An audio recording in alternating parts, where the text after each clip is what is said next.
नमस्कार, आप सभी का स्वागत है भाग्यम में। मैं हूं पंडित चंद्रशेखर शर्मा।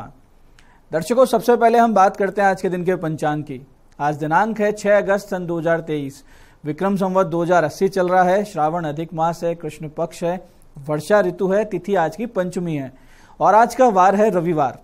आज के नक्षत्र की बात करें तो रेवती नक्षत्र पूरे दिन और रात्रि 1:44 तक है।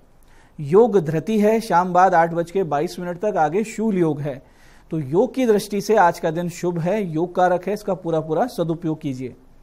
करण गर है शाम 6:11 तक और फिर आगे वृष्टिकरण रहेगा। सूर्योदय का समय दर्शकों सुबह 5:53 का था और सूर्यास्त का समय शाम 7:11 का है।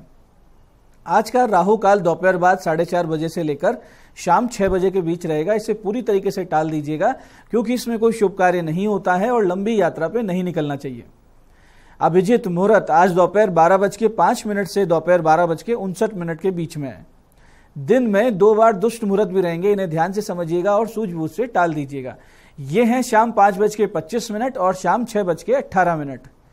आज का दिशा शूल दर्शकों पश्चिम दिशा में है, तो पहली कोशिश तो ये करें कि पश्चिम दिशा की यात्रा को टाल दें। लेकिन अगर जाना बहुत जरूरी है, अनिवार्य यात्रा है, तो परिहार करके निकलें। परिहार बहुत सरल है, पश्चिम की ओर मुख कीजिए, थोड़ा सा घी दलिया या पान खाकर 5 कदम पीछे चलिए और जब ये प्रक्रिया आप करें तो भगवान श्री राम या अपने इष्ट का हृदय में ध्यान करें, उनसे प्रार्थना करें और फिर इस दिशा की यात्रा करें। ऐसा करेंगे यात्रा बहुत ही मंगलमय रहेगी, शुभ रहेगी और कार्य सिद्ध होगा और दिशाशूल आपको बिल्कुल नहीं लगेगा। आज का शुभ समय दर्शकों यानी आज के दिन का सदुपयोग करने का जो समय है वो है सुबह 7:35 से दोपहर 12:30, फिर दोपहर 2:15 से 3:50 और फिर शाम 7:15 से रात्रि 10:30। ये तीनों कालखंड बाकी पूरे दिन की अपेक्षा ज्यादा शुभ योग कारक है, तो अच्छे एफर्ट्स करें तो इन समय का ध्यान रखते हुए करें। आज की चंद्र राशि दर्शकों मीन है, यानी चंद्रमा मीन राशि से गोचर कर रहे हैं, जिससे आज का ये दिन सभी 12 राशियों के लिए कुछ इस प्रकार रहने वाला है। सबसे पहले बात करते हैं मेष राशि की। मेष राशि वाले आज निवेश करने में बरते सावधानी और वृष राशि वाले आज व्यापार में लाभ कमाएंगे। विशेष करके जो शिक्षा से संबंधित या भोजन से संबंधित जो व्यवसायी हैं उनको सफलता ज्यादा प्राप्त होगी। ऐसे ही मिथुन राशि वाले अपने कैरियर में एक समझ और एक सही दिशा प्राप्त करेंगे, कहीं से अच्छी गाइडेंस मिल सकती है आपको। और कर्क राशि वालों को भाग्य देगा आज बहुत बड़ा अवसर, देवीय कृपा का होगा आपको अनुभव। वहीं सिंह राशि वाले आज स्वास्थ्य का रखे बहुत ही विशेष ध्यान, खास करके पेट संबंधित लीवर से संबंधित जो रोगी हैं वो अपना ज्यादा ध्यान रखें। और कन्या राशि वाले जो अविवाहित हैं उनको मिल सकता है उपयुक्त रिश्ता, अच्छे रिश्ते सामने से चल के आ सकते हैं। और तुला राशि वाले आज विदेश या जन्म स्थान से बहुत दूर जाकर बसने का विचार या प्लान कर सकते हैं। वहीं वृश्चिक राशि वाले जो छात्र छात्राएं हैं उनको बड़ी उपलब्धि की संभावनाएं बन रही है। और धनु राशि वाले ध्यान रखें, आज हृदय से संबंधित यानी हार्ट रिलेटेड कोई डिजीज या समस्याएं आपको हो सकती है, भावनात्मक रूप से ठेस लग सकती है, तो मन को मजबूत रखें और धैर्य बनाए रखें। वहीं मकर राशि वालों को बड़े भाई और प्रभावशाली मित्रों का मिलेगा सहयोग।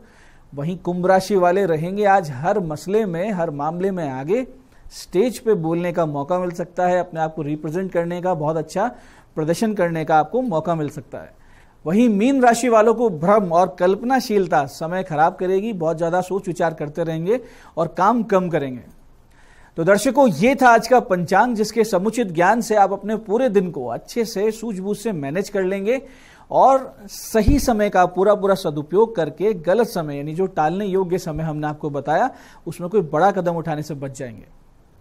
दर्शकों अब करते हैं आज के दिन की ज्ञान चर्चा, जो आपकी हमारी अंतर्दृष्टि को, प्रज्ञा को जागृत करेगी। फिर आगे समझेंगे उन विशिष्ट उपायों को जो आपको समस्याओं से बाहर लाकर जीवन में सफल बना देते हैं। अंत में करेंगे आज के दिन की ज्योतिष मंत्रणा और समाधान। दर्शकों रामायण में और मानस में यानी कि वाल्मीकि रामायण और रामचरितमानस में बहुत सुंदर सूत्र आते हैं जो हमें जीवन जीने की एक नई राह प्रदान कर देते हैं। जैसे कि एक प्रकरण इस प्रकार से है कि निषाद राज गुह्य यानी ग्राहक केकई और मंथरा को दोष देते हैं। तब श्री लक्ष्मण जी कहते हैं कि सुखस्य दुखस्य न कोपि दाता परो ददाति इति कुबुद्धि रेशा अहम करो मीति व्रथाभिमान है स्वकर्म सूत्र ग्रथितो ही लोक है। इसका अर्थ यह है कि सुख और दुख देने वाला कोई और नहीं है, दूसरा आदमी हमको वह देता है, ये विचार भी गलत है। मैं करता हूं ऐसा अभिमान भी व्यर्थ है। सभी लोग अपने पूर्व कर्मों के सूत्र से बंधे हुए हैं। स्वकर्म सूत्र से हमारी जन्म पत्रिका बनी है और इसी बात को गोस्वामी तुलसीदास जी इस प्रकार से कहते हैं कि काहू न को सुख दुख करदाता, निज कृत कर्म भोग सबु भ्राता।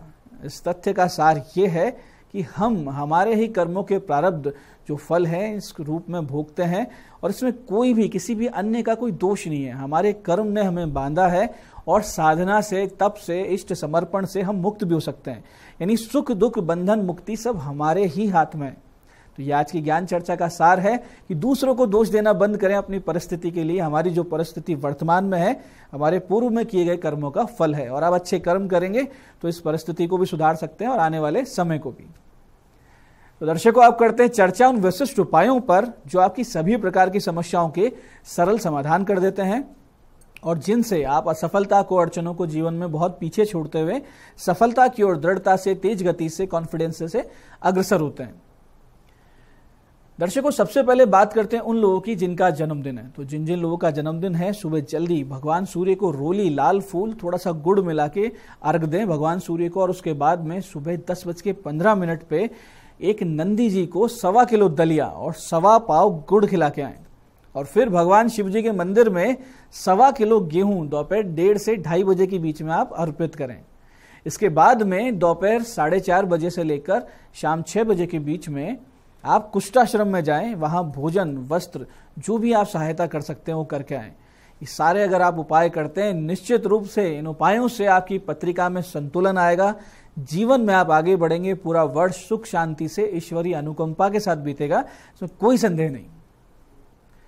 ऐसे ही दर्शकों, जो छात्र सरकारी नौकरी की तैयारी कर रहे हैं या फिर सरकारी नौकरी में जो कार्यरत लोग हैं जिनको कोई विभागीय परेशानी का सामना करना पड़ रहा है, उनको चाहिए कि आज दोपहर 1:30 से 2:30 बजे के बीच यानी 1:30 से 2:30 के बीच में 5 वृक्ष बिल्व के लगा दें और उनकी सुरक्षा यानी ट्री गार्ड, जल इत्यादि की व्यवस्था करें। 5 पाठ आदित्य हृदय स्तोत्र के करें और साथ ही बिल्व वृक्ष की जड़ का एक टुकड़ा तांबे की ताबीज में भर के लाल कपड़े में उसको अच्छे से सिलकर लाल धागे में अपने गले में पहन लें। बहुत ही विशिष्ट लाभ होगा, मनोकामनाएं पूरी होंगी, समस्याओं से बाहर आएंगे, जॉब भी लग जाएगी और जो लोग जॉब में हैं, परेशानी का सामना कर रहे हैं, उससे बाहर निकल जाएंगे। ऐसे जिन लोगों को बहुत दिन से बीमारियां चल रही है उनके लिए आज का दिन बहुत अच्छा है। विशिष्ट उपाय है कि दोपहर 12:30 बजे से 1:30 बजे के बीच आप कुछ साधारण सी दवाइयां खरीद लीजिए, जैसे कि बुखार की दवाई, दर्द की दवाई या कोई भी मल्टीविटामिन की जो टैबलेट्स या कैप्सूल्स है, ये खरीद कर शिव मंदिर जाइए, भगवान शिव जी को मानसिक रूप से वो सारी दवाइयां अर्पित कीजिए सामने रख के और फिर उन दवाइयों को किसी जरूरतमंद इंसान को आप ये दे दीजिए जिसको इन दवाइयों की आवश्यकता है। आपकी बीमारी में तुरंत राहत आने लगेगी, जो भी समस्याएं चल रही थी उससे आप बाहर आने लगेंगे। ऐसे जिन लोगों को नौकरी बदलने का विचार आ रहा है या जो लोग ट्रांसफर चाहते हैं, वो आज के दिन दोपहर 1:30 से 2:30 बजे के बीच यानी 1:30 से 2:30 के बीच में भगवान सूर्य को 18 लाल मिर्च के बीज ओम घृणी सूर्याय नमः, ओम घृणी सूर्याय नमः ऐसे बोले और 18 बीज हाथ में लेकर इन्हें जपते हुए भगवान सूर्य को अर्पित कर दें और फिर तुरंत एक ध्वजा लें और किसी भी गणेश मंदिर में जाके यानी भगवान श्री गणेश जी के मंदिर जाएं, दक्षिणा के समेत वो ध्वजा वहां अर्पित करें और वापसी में आप देखें कहीं चूहे का कोई बिल दिख जाए, उस जगह कुछ खाने पीने की वस्तु रख के आए, हाथ जोड़ के आए और उनको भी कहें कि गणेश जी को हमारे लिए मनोकामना पूर्ति के लिए कहें। आपकी मनोकामना पूर्ण होने के रास्ते अपने आप बनेंगे, सामने से बनेंगे, बहुत जल्दी आपका कार्य बन जाएगा। ऐसे दर्शकों, जो लोग आत्मविश्वास की कमी से जूझ रहे हों या जिनका आने वाले समय में कोई इंटरव्यू हो, वो आज रात्रि 8:26 से 9:28 के बीच में भैरव जी के मंदिर जाएं, चौमुखा दीपक वहां प्रज्वलित करें यानी जिसमें 4 बत्तियां हो और उड़द की बनी हुई मिठाई, कचौरी ये वहां भोग लगाएं और मंदिर में बैठकर भैरव शतनाम के यानी अष्टोत्तर शतनामावली के 11 पाठ करके भगवान भैरवनाथ जी से आशीर्वाद लें, उनसे प्रार्थना करें। निश्चित रूप से आशीर्वाद मिलेगा, आत्मविश्वास में वृद्धि होगी। जिस किसी इंटरव्यू साक्षात्कार में आप जाएंगे वहां आपकी सफलता प्राप्ति के चांसेस बहुत ही प्रबल होंगे। तो दर्शकों, ये था आज का पंचांग, आज के विशिष्ट उपाय और ज्ञान चर्चा। मैं पंडित चंद्रशेखर शर्मा ये आशा करता हूं कि बताए हुए उपायों को सही विधि, सटीक समय और अटूट श्रद्धा के साथ करके आप पूरा लाभ उठाएंगे और जो ज्ञान चर्चा, जो सत्संग हमने किया है, इसे अपने जीवन में उतारेंगे और धीरे धीरे आपका जीवन शिवमय, सत्यमय और आनंदमय होता जाएगा। मैं महादेव से प्रार्थना करता हूं कि आप जब हमारे बताए हुए उपाय करें तो आपके कष्टों का निवारण अवश्य हो और आपकी मनोकामना पूर्ति निश्चित रूप से हो। साथ ही साथ एक निवेदन है कि श्रावण मास चल रहा है तो वृक्षारोपण अधिक से अधिक संख्या में करें और ये जो आपके सामने प्रकृति है ये साक्षात भगवती है, इनकी सेवा निश्चित रूप से करें। कार्यक्रम में बने रहने के लिए बहुत बहुत साधुवाद। भगवती आप सबका कल्याण करे। जय आदिशक्ति।